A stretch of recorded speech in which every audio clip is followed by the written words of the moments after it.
Alright, hello, what's up? So, update ulit tayo dito sa ating ginagawang game sa Mitos Vale.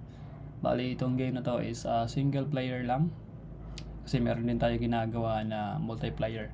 So, by the way, dito sa ina-update natin na game is nagkaroon tayo ng mga changes, especially doon sa kanyang UI. So, we added yung minimap. Kung mapapansin nyo dito sa upper right corner, mayroon tayong maliit dito na map. So maganda to kasi makikita na ng player kung saang banda na siya or kung mayroon pang kailangan i-explore na map doon sa sa mapa. So yun. Another thing na in-add natin dito is we added naman yung total na kailangan ma-defeat ng player. So dito sa left corner naman, makikita dito na mayroon pa siyang 102 na kailangan i-defeat. So yun, nabawasan na, naging 101 na. So yun yung edad natin, and also we enhance yung performance ng game. Kasi previously kapag uma-attack ka tapos sinasabayan mo ng mga skills like yung 1 and 2 na skills, nagkakaroon siya ng mataas yung kanyang memory consumption. So kung mapapansin nyo dito, actual gameplay ito sa mobile.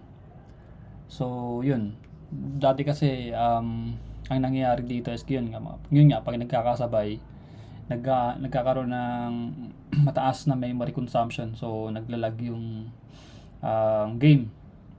So kung mapapansin nyo ngayon dito, hindi na siya totally lag or wala na siyang lag. Depende na lang kasi dito kasi sa game na to nagkaroon tayo ng recordings. So gumagana dito yung recording ng phone. So possible na hindi rin kinakaya yung ng phone yung recording. Kaya kung mapapansin nyo, mayroon siyang laggish or naglalag siya paminsan-minsan.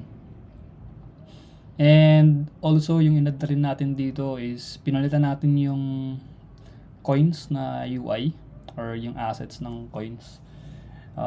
Hindi na siya katulad dati na parang maliit lang na pixelated yung style. So dito, ayun, medyo pinalitan natin ng maganda-ganda.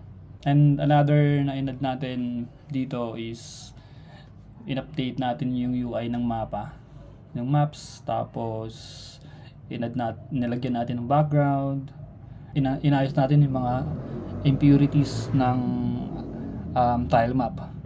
So kung mapapansin nyo dito, medyo maganda na yung kanyang mapa, and also yung kanyang Z indexing. So meron siyang indexing na tinatawag dito. Bali yung indexing na yon is parang ordering ng mga assets or objects. So kung mapapansin nyo dito, pag dumadaan ka dun sa mga katulad ng mapa or ng trees o yung mga kahoy, hindi siya parang umiilalim siya. So mas mataas pa rin yung index ng kahoy compare doon sa player. If gusto nyo i-play yung demo version na to, you can download this on the description. Nasa description yung link. Currently hindi pa to naka-deploy sa or naka-publish sa Play Store as of the moment. So yun lang.